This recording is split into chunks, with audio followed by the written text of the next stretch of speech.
अच्छा जी, हमने last time क्या क्या कवर कर लिया है? हमने स्टेट्स ऑफ मैटर देख लिया, ठीक है। हमने एटम क्या होता है ये पढ़ लिया था, मॉलिक्यूल पढ़ लिया था, कंपाउंड पढ़ लिया था, ठीक है।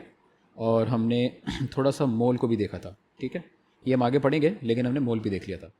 प्लस हमने देख लिया है डिफ्यूजन, कि डिफ्यूजन कैसे काम करती है। फिर हमने देखा था कि पार्टिकल जो होते हैं वो रैंडमली रैंडमली वाइब्रेट करते रहते हैं, ठीक है।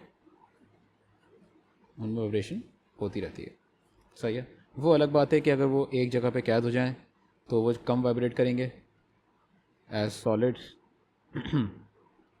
लेकिन वाइब्रेट स्टिल वो करते रहेंगे।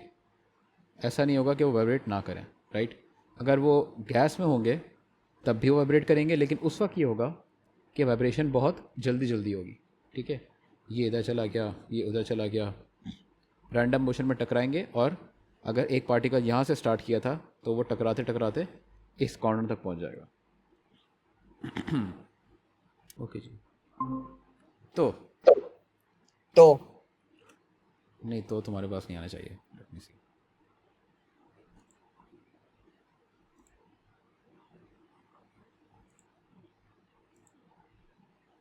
सन रिएक्शन, ठीक है, सन reaction.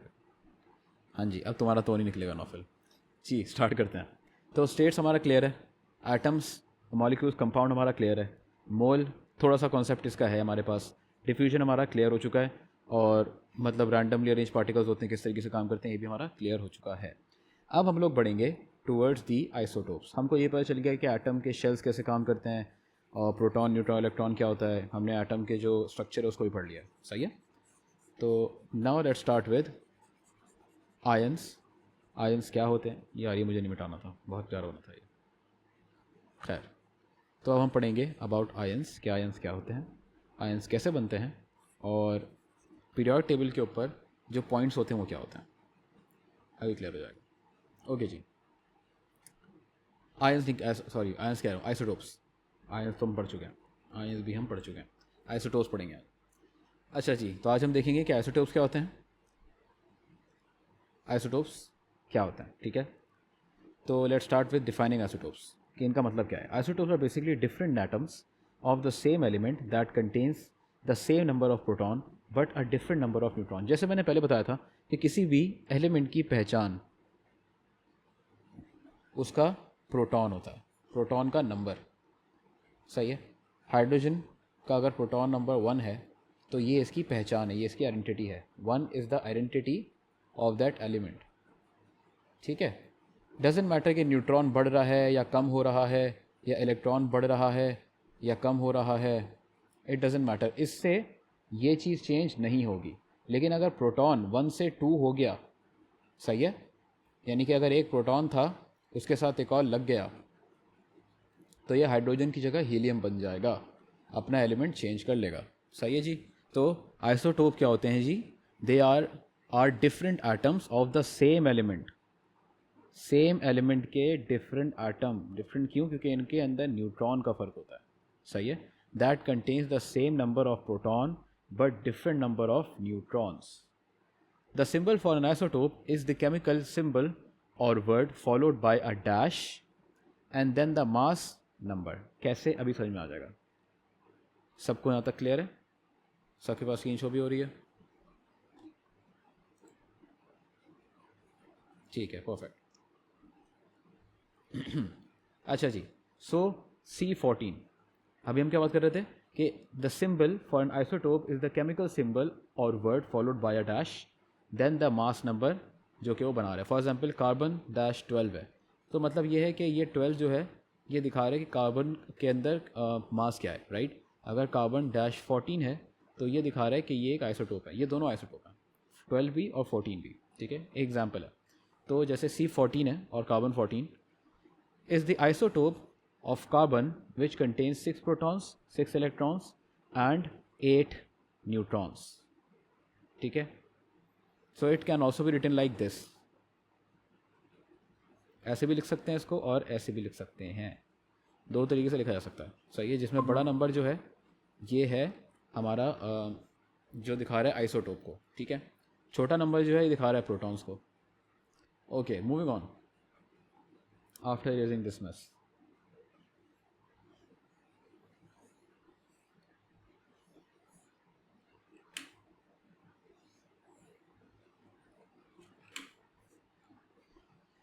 Now, the atomic structure and symbols of the three isotopes. एक एग्जाम्पल से समझा रहे हैं कि एटॉमिक स्ट्रक्चर क्या होगा और सिंबल्स क्या होंगे थ्री आइसोटोप्स ऑफ हाइड्रोजन के, ठीक है। तो हाइड्रोजन 1, इसका मतलब ये हुआ कि इसका जो मास है वो 1 ही है, ठीक है। और ये 1 क्यों है, इसमें प्रोटॉन है, इसमें न्यूट्रॉन एब्सेंट है, यहाँ पे न्यूट्रॉन नहीं है, सही है। तो ये एक प्रोटॉन है, एक इलेक्ट्रॉन है एंड 0 न्यूट्रॉन है, तो इसका 1 और 1 हो गया। ये आप पीरियोडिक टेबल के अंदर देखते हैं जो उसमें आता है पीरियोडिक टेबल के अंदर, ओके।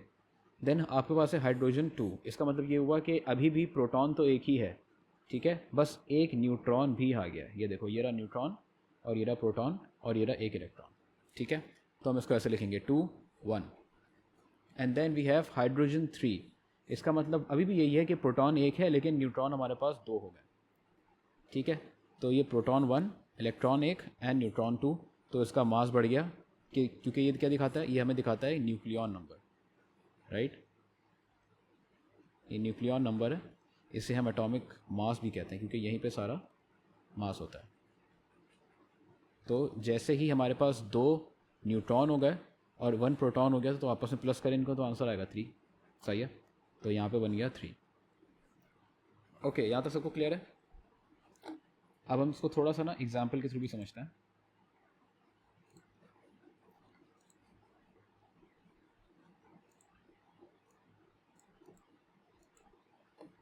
सबको स्क्रीन नज़र आ रही है? Thumbs up, good.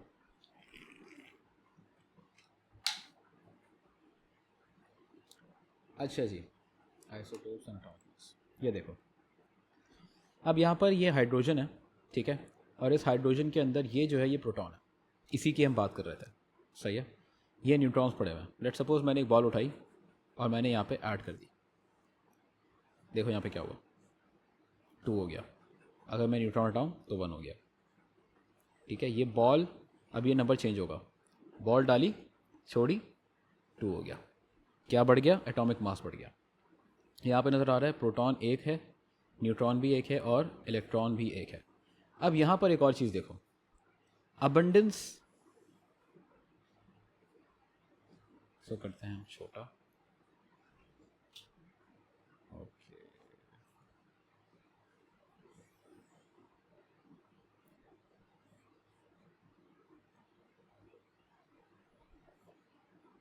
ओके जी, अब यहाँ पर इसके ऊपर फोकस करो, इस वाले सेक्शन के अंदर।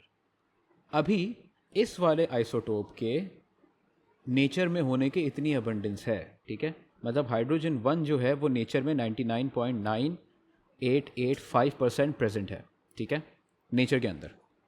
नेचुरली हाइड्रोजन 1 इतना पाया जाता है नेचर के अंदर। अब अगर मैं ये न्यूट्रॉन लूँ और मैं इसमें ऐड कर दूँ, ठीक है, तो हाइड्रोजन का जो आइसोटोप जिसके अंदर जिसका मास 2 बनता है वो नेचर में 0.0115% पाया जाता है, ठीक है, other than hydrogen isotopes. Other hydrogen isotope यहाँ पर है और ये इतना है, ये इतना पाया जाता है, ठीक है। ये लाइन है सिंपल सी, ये है, इतना पाया जाता है।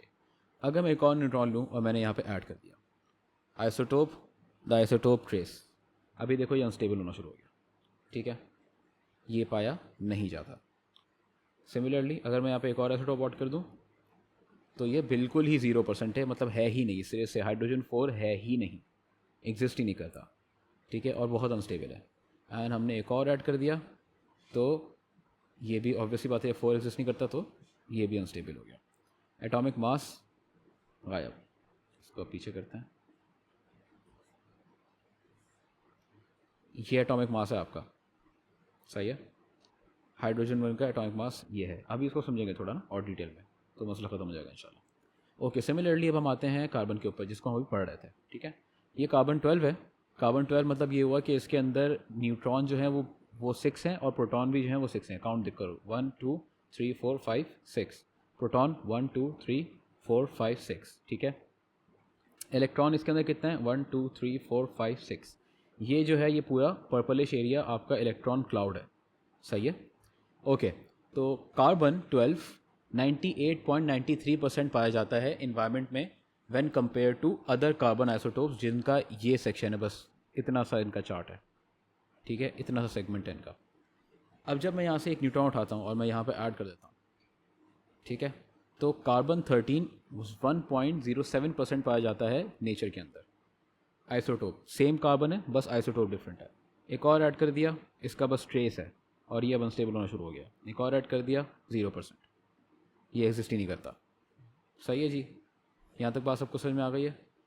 अगर समझ में आ गई है तो थम्स अप कर दें, फिर हम आगे बढ़ते हैं। Thumbs up, okay, Naufal thumbs up.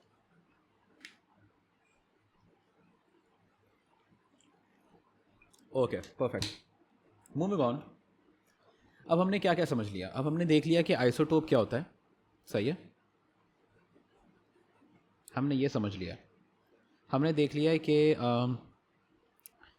Proton के चेंज होने से एलिमेंट चेंज हो जाता है, लेकिन ये एलिमेंट तब चेंज नहीं होता जब न्यूट्रॉन या इलेक्ट्रॉन के नंबर्स चेंज हों, ठीक है। तो एलिमेंट तब चेंज होगा जब प्रोटॉन का नंबर बढ़ेगा या घटेगा, लेकिन न्यूट्रॉन के बढ़ने या घटने से या इलेक्ट्रॉन के बढ़ने घटने से एलिमेंट पे कोई फ़र्क नहीं आएगा। ओके, आगे बढ़ते हैं।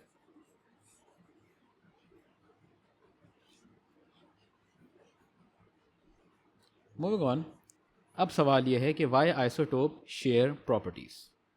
जब न्यूट्रॉन बढ़ रहा या घट रहा है, लेट सपोज हाइड्रोजन के अंदर, तो फिर वो हाइड्रोजन की प्रॉपर्टीज़ शेयर कैसे करता है, ठीक है। ये देखो, isotope of the same element display the same chemical characteristics. तो अगर हाइड्रोजन 1 है या हाइड्रोजन 2 है या हाइड्रोजन 3 है, ये सारे आइसोटोप्स हैं, लेकिन एलिमेंट किसका है? हाइड्रोजन का ही है। ये सब हाइड्रोजन है, सही है। इनमें सिर्फ न्यूट्रॉन का फ़र्क है, इसमें न्यूट्रॉन नहीं है, इसमें न्यूट्रॉन 1 है और इसमें न्यूट्रॉन 2 है, लेकिन है ये इवेंचुअली हाइड्रोजन ही। तो this is because they have the same number of electrons in their outer shell and therefore the same electronic configuration, and this is what determines the atom's chemistry. अब देखो, किसी भी एटम की bonding वो उसके electrons पर depend करती है, ठीक है। यहाँ पर क्या हो रहा है, आइसोटोप क्यों बन रहे हैं? क्योंकि न्यूट्रॉन का नंबर चेंज हो रहा है, सही है। लेकिन अगर ये आइसोटोप किसी और केमिकल के पास लेके जाओ, किसी और एलिमेंट के पास लेके जाओगे, तो लेट सपोज ऑक्सीजन है, हाइड्रोजन है, पास लेके जाओगे इसके, और इसके पास अगर एक न्यूट्रॉन एक्स्ट्रा है, लेट सपोज के पास 2 न्यूट्रॉन है, और ये वाला लेके जाओगे हाइड्रोजन जिसके पास 1 न्यूट्रॉन है और यहाँ पे ऑक्सीजन है, तो दोनों की बॉन्डिंग हो जाएगी। क्यों? क्योंकि बॉन्डिंग होती है इलेक्ट्रॉन्स के बीच में, सही है, न्यूट्रॉन का उससे कोई ताल्लुक नहीं होता, ठीक है। तो इसीलिए इनका रिएक्शन सेम रहता है। The difference between isotope is the number of neutrons which are neutral particles within the nucleus and at mass only, ठीक है। मतलब न्यूट्रॉन जो होते हैं वो बेसिकली होते तो न्यूट्रल पार्टिकल हैं, तो they doesn't play a role इस चीज़ के अंदर के अट्रैक्शन के अंदर कोई रोल प्ले करेंगे। The difference in mass affects the physical properties. हाँ, ये होता है कि जब मास में डिफरेंस आता है बिकॉज ऑफ न्यूट्रॉन, तो जाहिर सी बात है फिजिकल प्रॉपर्टीज़ में डिफरेंस तो आएगा, राइट। डेंसिटी बढ़ जाएगी, बॉइलिंग पॉइंट बढ़ जाएगा, मेल्टिंग पॉइंट बढ़ जाएगा, अगर न्यूट्रॉन ज़्यादा हुआ, कम हुए तो कम हो जाएगा, right. Isotopes are identical in appearance, so as a sample C14 would look no different from C12. तो क्योंकि आइसोटोप आइडेंटिकल होते हैं इन अपेयरेंस, फ़र्क सिर्फ उनकी फिजिकल प्रॉपर्टीज़ में होता है, जो कि है density, boiling point and melting point. तो C14 C12 जैसा ही दिखेगा, दोनों डिफरेंट नहीं दिखने वाले।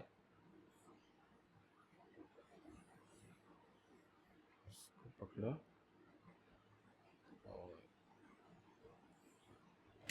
ओके जी, आगे बढ़ता है। नाउ वाटर मेड फ्रॉम एक मिनट, पेन कहाँ गया? Yes, water made from deuterium oxide is known as heavy water and it is still water, ठीक है, पानी ये फिर भी रहेगा, and has a relative formula mass of 20 compare to 18 of water, जो कि नॉर्मल हमारा बनता है। So it is 20% heavier, but it would look and taste and feel just like water. However, उसको आप पिए नहीं तो बेहतर है, क्योंकि वहाँ पर रिएक्शन हो सकते हैं, बायोकेमिकल रिएक्शन हो सकते हैं into your cells. So, however, it wouldn't be, हाँ देखो लिखा भी है, it wouldn't be a good idea to drink it because it is toxic and it interferes with biochemical reactions in your cell. ठीक है जी, यहाँ तक बात समझ में आ गई. छोटा सा रिकैप. आइसोटोप दिखने में, appear, feel, taste, react same तरीके से करेंगे. सही है. डिफरेंस कहाँ पे आएगा? डिफरेंस आएगा physical properties. For example MP मतलब मेल्टिंग पॉइंट, BP यानी बॉइलिंग पॉइंट, उसके अलावा डेंसिटी मतलब कितनी चीज़ डेंस है. डेंसिटी पता है ना क्या होती है? मास पर यूनिट वॉल्यूम. सही है. कितना मास है एक स्पेस के अंदर. फॉर एग्जांपल एक क्यूब है, उसमें फेदर्स हैं. सही है. चिड़िया के पर. और एक क्यूब है जो कि जिसके अंदर लोहा भरा हुआ है. ठीक है. 1 किलो का लोहा इतना होगा और ये सारा स्पेस एम्प्टी होगा. सही है. और 1 किलो के पर इस पूरे स्पेस को भर देंगे और तब जाके ये 1 किलो बनेगा. ठीक है. तो ये इस तरीके से कि आपने एक बड़ी सी थैली ली,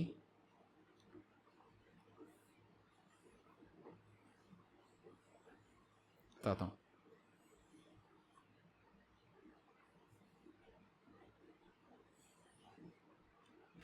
ये इस तरीके से है. डेंसिटी समझ रहा हूँ. ठीक है. डेंसिटी समझ लो पहले. डेंसिटी में समझो आपने एक थैली ली, एक थैली में आपने रखा चिड़िया के पर, फेदर, और दूसरी थैली में आपने रखा 1 किलो का आयरन बॉल. ठीक है. अब ये फेदर 1 किलो बनाने के लिए ज़्यादा मास लेंगे, जाहिर सी बात है, ज़्यादा एरिया लेंगे. क्यों? क्योंकि फेदर हल्का होता है, लाइट होता है, डेंस नहीं होता. ठीक है. वहीं पे 1 किलो की मेटल बॉल छोटा सा एरिया लेगी. सही है. बात समझ में आ गई? डेंसिटी का मतलब समझ में आ गया कि क्या समझाना चाह रहा हूँ? Thumbs up. ओके. तो ये चीज़ आइसोटोप में भी होती है कि प्रॉपर्टीज़ में डिफरेंस आ जाएगा. डेंसिटी बढ़ जाएगी जैसे जैसे न्यूट्रॉन बढ़ेगा. क्या हो गया डेंसिटी को? डेंसिटी को पोलियो हो गया. डेंसिटी विल इंक्रीज जैसे जैसे न्यूट्रॉन इंक्रीज करेंगे. सही है. MP भी इंक्रीज करेगा, BP भी इंक्रीज करेगा. सही है जी. अब हम बढ़ते हैं आगे.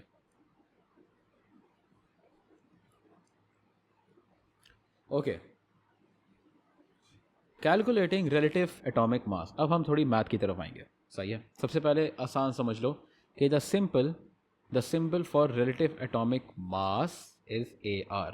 सही है. रिलेटिव एटॉमिक मास से क्या मुराद है? क्या मुराद है रिलेटिव एटॉमिक मास से? हमने समझा था कि हम एटम्स को किलोग्राम और ग्राम में नहीं मेजर कर सकते. ये मेजर नहीं हो सकता है, राइट? क्योंकि यूनिट बहुत छोटा होता है, मेजर नहीं किया जा सकता. तो इसीलिए हम जो यूनिट यूज़ करते हैं वो यूनिट है AR फॉर एटम्स. एटम को मेजर करने के लिए हम रिलेटिव एटॉमिक मास यूज़ करते हैं और इसका सिंबल जो है वो AR है. ठीक है. यहाँ तक बात सबको क्लियर हो गई? आगे बढ़ते हैं.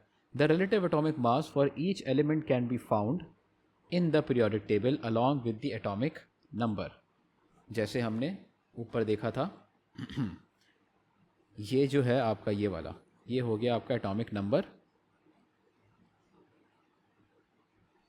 एटॉमिक नंबर, और ये हो गया आपका AR. इसको आप AR भी कह सकते हैं क्योंकि रिलेटिव एटॉमिक मास ही है ना. एटॉमिक मास भी बोलोगे आप इसको एटॉमिक मास भी कह सकते हो.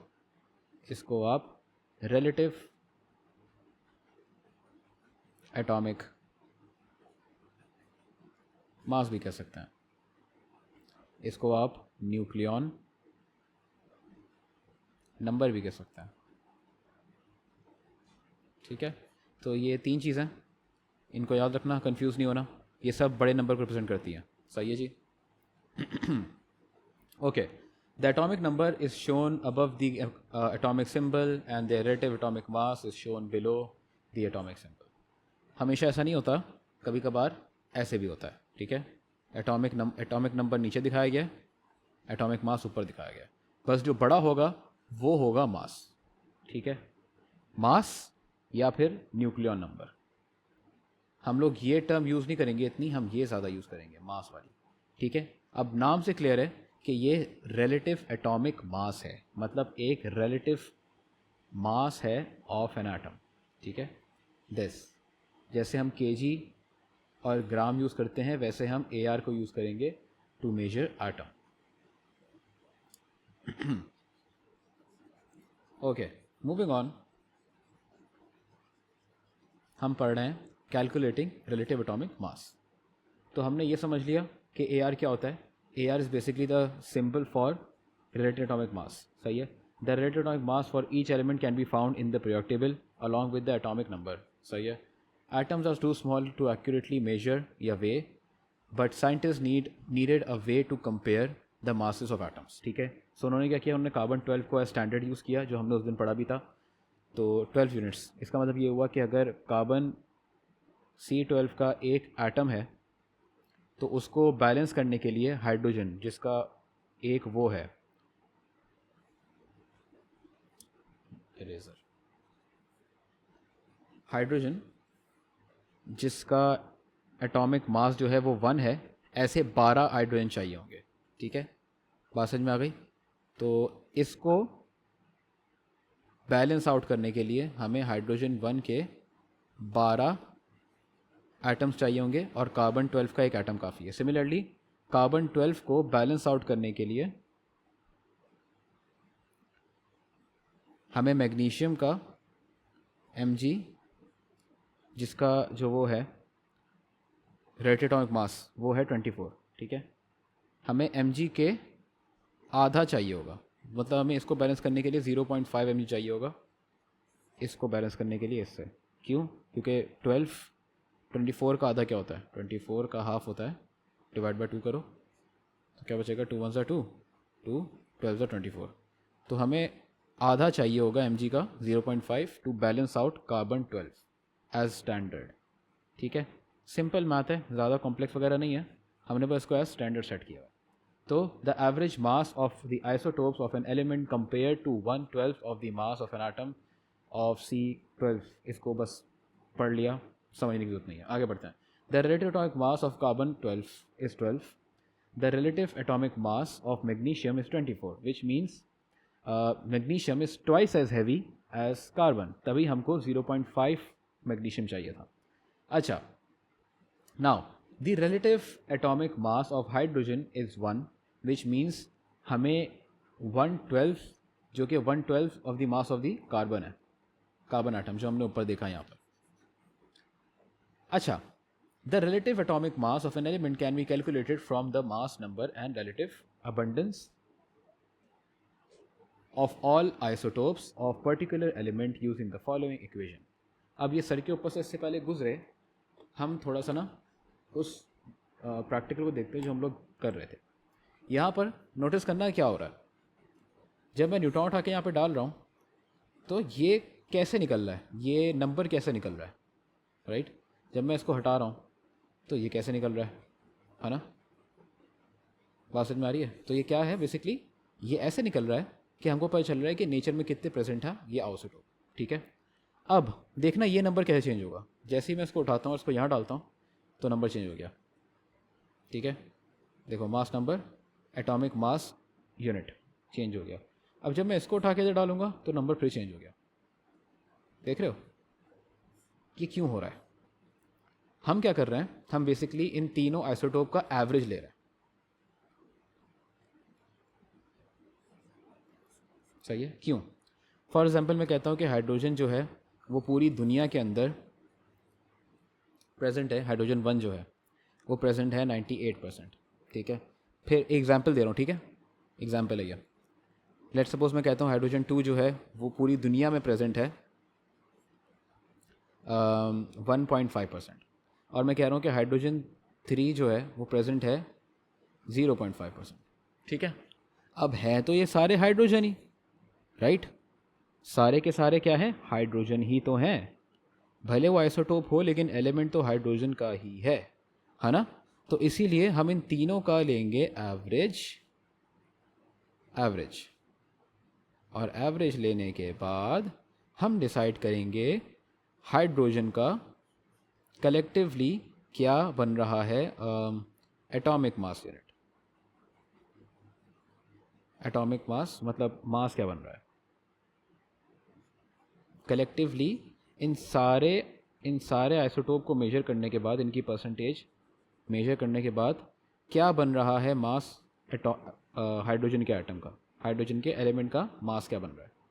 सही है जी, यहाँ तक बात क्लियर है? ऊपर से तो नहीं निकल गई? थम्स अप,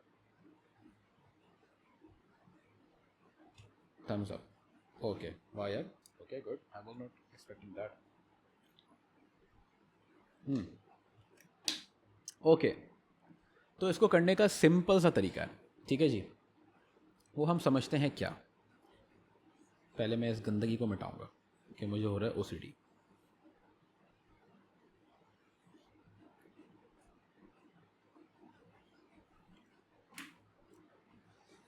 अच्छा जी, बिस्मिल्लाहिर्रहमानिर्रहीम। साइड में जाए। अभी ये जो तुम फॉर्मूला देख रहे हो ना, खौफनाक सा, दिस वन, ये सारा, इससे डरने की ज़रूरत नहीं है। बहुत ही फ्रेंडली सा फॉर्मूला है, प्यारा सा, अच्छे बच्चों वाला फॉर्मूला है। अगर आपसे एग्जामिनर पूछता है कि भाई आपको मैं पीरियोडिक टेबल दे रहा हूँ और आपको बता रहा हूँ कि कौन सा हाइड्रोजन का आइसोटोप इन्वायरमेंट में कितना प्रेजेंट है, तो अब आप मुझको उसका एवरेज्ड आउट एटॉमिक मास बताएं। तो ये फॉर्मूला है उसका। फॉर्मूला क्या है? AR जो आपको निकालना है, परसेंटेज ऑफ आइसोटोप, सही है, और mass number of that isotope.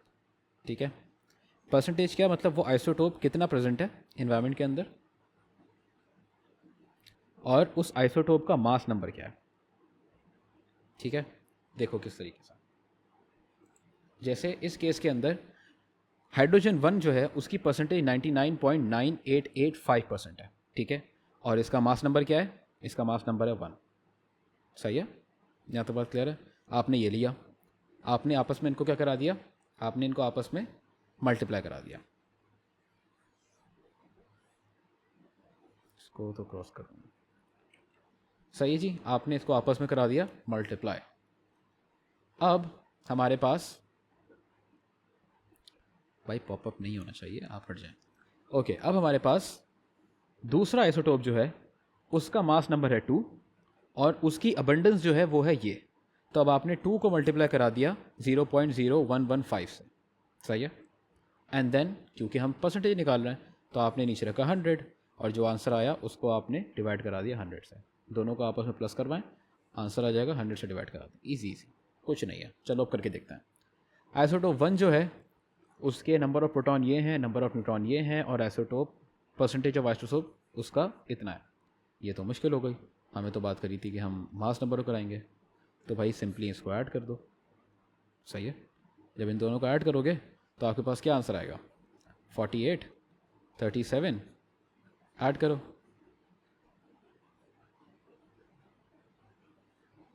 Answer बताओ।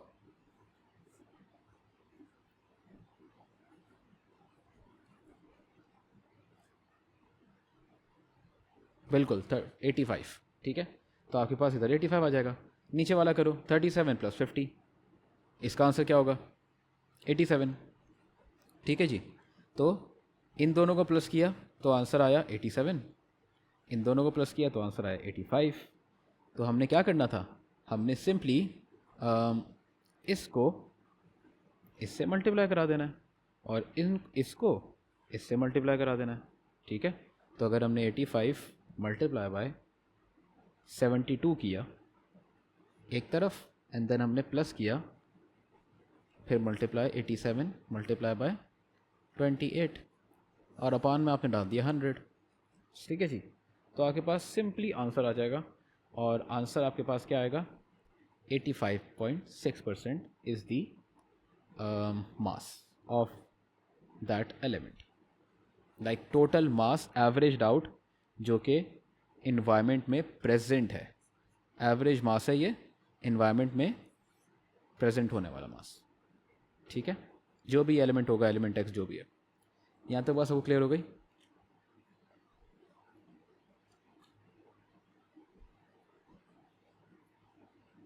Thums up. ओके परफेक्ट, आगे बढ़ते हैं। Are mass numbers and relative atomic mass the same thing. अब सवाल ये है कि क्या मास नंबर जो है, मास नंबर और रिलेटिव एटॉमिक मास, क्या ये दोनों बराबर हैं, मतलब एक ही चीज़ है?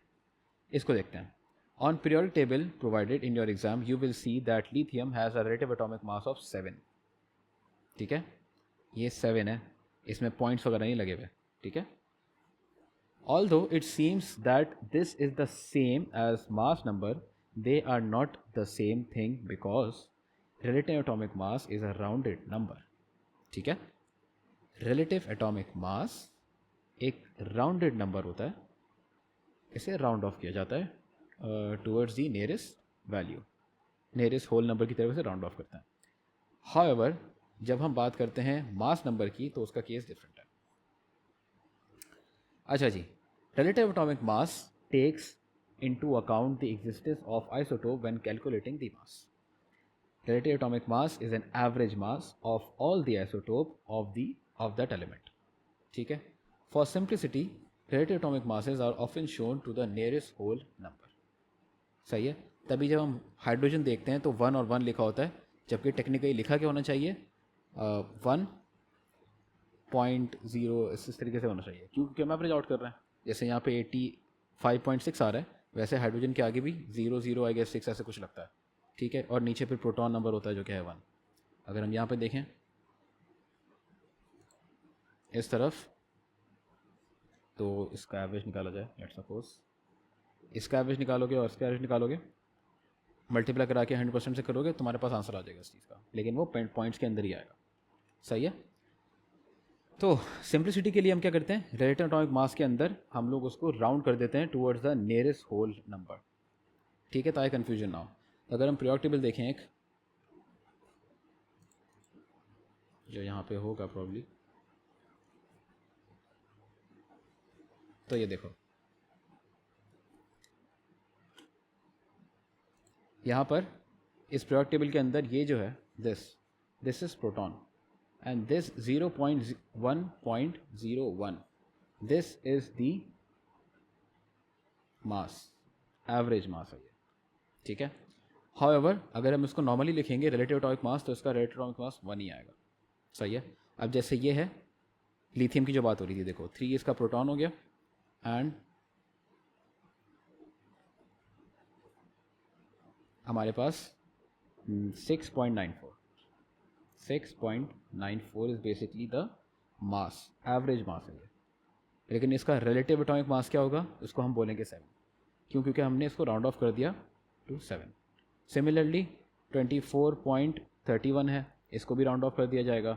9.01 है, इसको भी राउंड ऑफ कर दिया जाएगा। इन सबको राउंड ऑफ कर दिया जाएगा। 44.96 है तो उसको 45 कर दिया जाएगा। तो ये रिलेटिव में किया जाता है ताकि कैलकुलेशन में आसानी हो जाए। लेकिन अगर हम एवरेज मास निकालते हैं ना,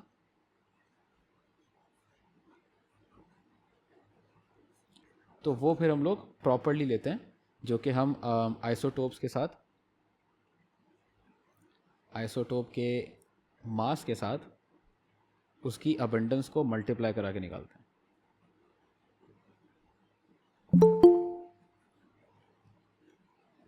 ओके जी, क्लियर हो गया सबको? थम्स अप है, यहाँ तक समझ में आ गई? ना फिल क्लियर? ओके परफेक्ट, आगे बढ़ते हैं।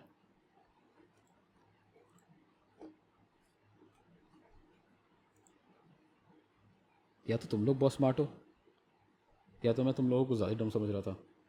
दोनों में से कोई केस है। ओके सो यहाँ पर देखो, सेम कास हुआ, सेम काम हुआ। 7 था, वहाँ पे हमने 6.96 देखा था, लेकिन राउंड ऑफ कर दिया इनटू 7, तो ये बन गया आपका रिलेटिव एटॉमिक मास। ठीक है, और ये जो है ये आपका है मास, एवरेज मास, जो आपने उस फॉर्मूले को यूज़ करके निकाला था, जो फॉर्मूला आपने ऊपर देखा था ना, ये वाला formula, this one.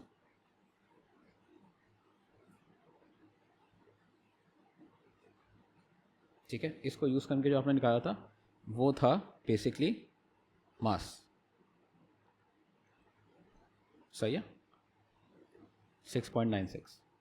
Okay, relative atomic mass of lithium to 2 decimal places is 6.94. When rounded to the nearest whole value number, the relative atomic mass is 7, which is the same as the mass number as shown in the isotope of lithium. ठीक है जी, clear हो गई बात? Thumbs up है? Thumbs up, okay, Naufal thumbs up, perfect. तो ये हो गया हमारा आइसोटोप। एक दफ़ा छोटा सा रिवीजन लेते हैं आइसोटोप के बारे में आफ्टर क्लियरिंग दिस मेस, ताकि कम गंदगी लगे।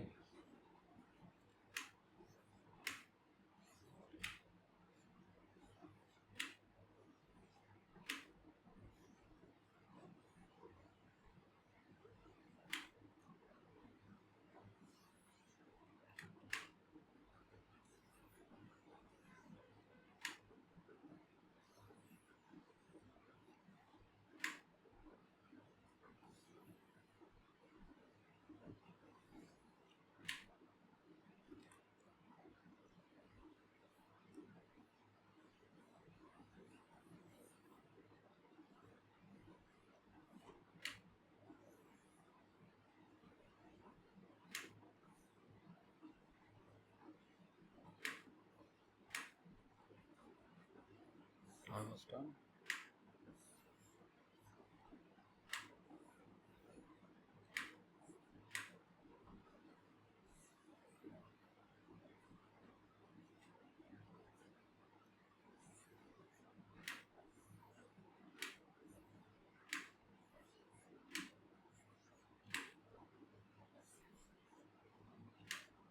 Okay, quick revision.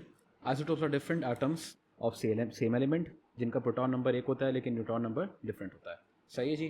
जैसे कार्बन C4 है, कार्बन C14, ठीक है, and then we have C12। दोनों का एलिमेंट सेम है लेकिन क्या डिफरेंट है? न्यूट्रॉन डिफरेंट है। ठीक है, C14 का एंड C12 का, बोथ आर फ्रॉम कार्बन लेकिन दोनों का न्यूट्रॉन डिफरेंट है। ओके, उसके बाद हमारे पास स्ट्रक्चर दिखाया गया है हाइड्रोजन का। जैसे एक हाइड्रोजन है, हाइड्रोजन 1, विच मीन्स बीच में एक प्रोटॉन, प्रोटॉन होना लाजमी है। जीरो प्रोटॉन किसी का नहीं हो सकता। जीरो न्यूट्रॉन हो सकता है, यस, लेकिन जीरो प्रोटॉन नहीं हो सकता। ओके, इसका इलेक्ट्रॉन एक है, जीरो प्रोटॉन है। हाइड्रोजन 2, हाइड्रोजन 2 के अंदर एक न्यूट्रॉन है, एक इलेक्ट्रॉन है, एक प्रोटॉन है, तो ये दोनों प्लस हो गए आपस में, विच मेक्स इट 2। सही है, इलेक्ट्रॉन तो वैसे ही बाहर घूमता है, इट डजंट केयर। यहाँ पर दो न्यूट्रॉन्स हो गए, दो प्रोटॉन्स हो गए, एक प्रोटॉन दो न्यूट्रॉन, इट मेक्स 3, तो हाइड्रोजन 3, एंड देन इलेक्ट्रॉन बाहर घूम रहा है। ये इस तरीके से लिखा जाएगा। सही है जी, आगे बढ़ते हैं। Moving on. Isotope share property same क्यों करते हैं? क्योंकि इलेक्ट्रॉन जो होता है वो तो सेम होता है सबके अंदर, राइट। न्यूट्रॉन वैसे भी न्यूट्रल होता है, तो जब neutron is zero, zero technically इस सेंस में कि उसके ऊपर कोई चार्ज नहीं होता, राइट, तो वो सिर्फ और सिर्फ पार्ट प्ले करता है इन मास। ठीक है, ऑब्जेक्ट का मास चेंज करेगा। जब मास चेंज होगा किसी भी एलिमेंट का, जाहिर सी बात है उसकी डेंसिटी पर फर्क पड़ेगा। ठीक है, उसके MP पे और BP, melting point boiling point में फ़र्क पड़ेगा, लेकिन उसकी रिएक्टिविटी पे इतना फ़र्क नहीं पड़ेगा, क्योंकि रिएक्टिविटी बेस करती है ऑन इलेक्ट्रॉन। और उसकी आइडेंटिटी भी फ़र्क नहीं पड़ेगा, क्योंकि उसकी आइडेंटिटी जो है वो बेस करती है ऑन प्रोटॉन। ठीक है, तो इसीलिए न्यूट्रॉन के ऊपर क्योंकि कोई चार्ज नहीं है, तो न्यूट्रॉन डिफरेंस सिर्फ और सिर्फ मास में क्रिएट करेगा and in nothing else. Okay, the difference between, ठीक है, इतना काफ़ी है। ओके, कैलकुलेटिंग रिलेटिव एटॉमिक मास, सिंपल तरीका है। हम रिलेटिव एटॉमिक मास क्यों कैलकुलेट करते हैं? क्योंकि एनवायरनमेंट के अंदर अगर एक ही एलिमेंट के मल्टीपल वेरिएंट्स हैं, सिंगल एलिमेंट के लेट्स सपोज 3 आइसोटोप्स हैं, isotopes are basically variants, right, different form में सेम एलिमेंट, तो हमें पता होना चाहिए कि इन तीनों आइसोटोप का एवरेज मास क्या निकल रहा है टोटल इन्वायरमेंट के अंदर। तो उसके लिए हम क्या करेंगे? हम सिंपली जो आइसोटोप है, लेट्स सपोज हमारे पास है कार्बन, ठीक है, एक है कार्बन 12 और दूसरा है कार्बन 14।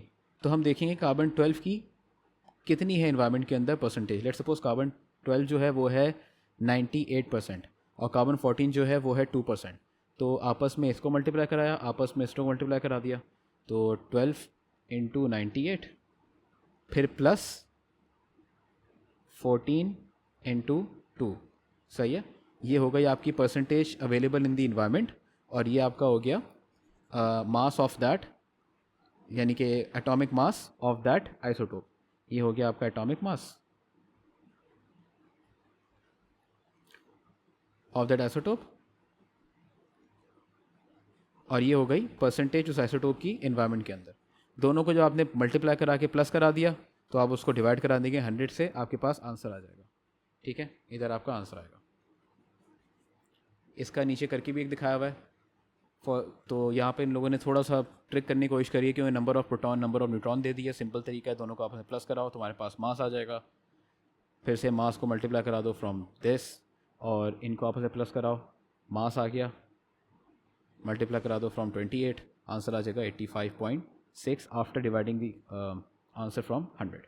ठीक है, तो ये आपका निकल आया वो चीज़, वही mass. Are masses and relative atomic mass, the same thing. On periodic table provided in your exam you will see the lithium has relative atomic mass of 7, rounded off version है। relative atomic mass जो है वो rounded off version होता है, ठीक है, nearest to the whole number।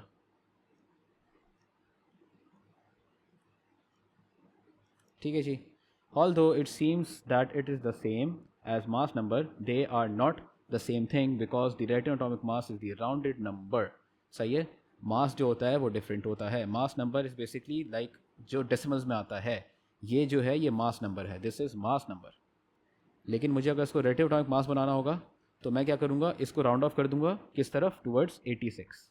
क्यों? क्योंकि 6 जो है वो सिंपल मैथ क्या है हमारे पास कि अगर 5 या 5 से बड़ा है तो हम लोग नेक्स्ट नंबर की तरफ राउंड ऑफ करते हैं, अगर 5 से छोटा है तो हम लोग पीरियड्स पर जाते हैं। तो अगर लेट्स सपोज ये होता 85 लेट्स सपोज अगर ये हमारे पास होता 85.4 तो हम इसको क्या करते, हम इसको सिंपली पीछे ले जाते 85 रन देते।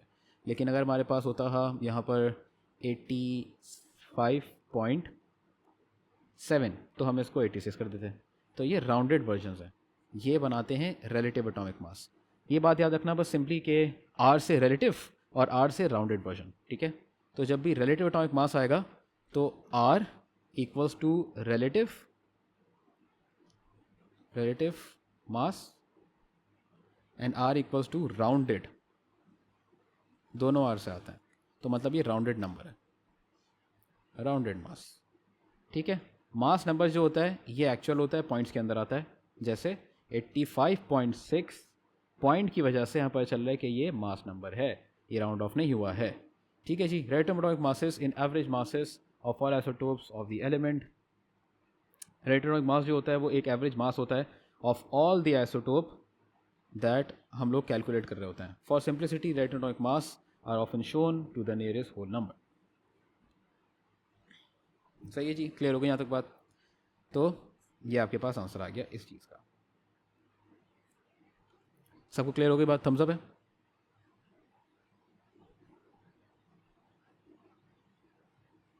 पेंगुइन तुम छोड़ दो, तुम हमेशा लेट आते हो। तुम रिकॉर्ड लेक्चर्स देखना बेटा।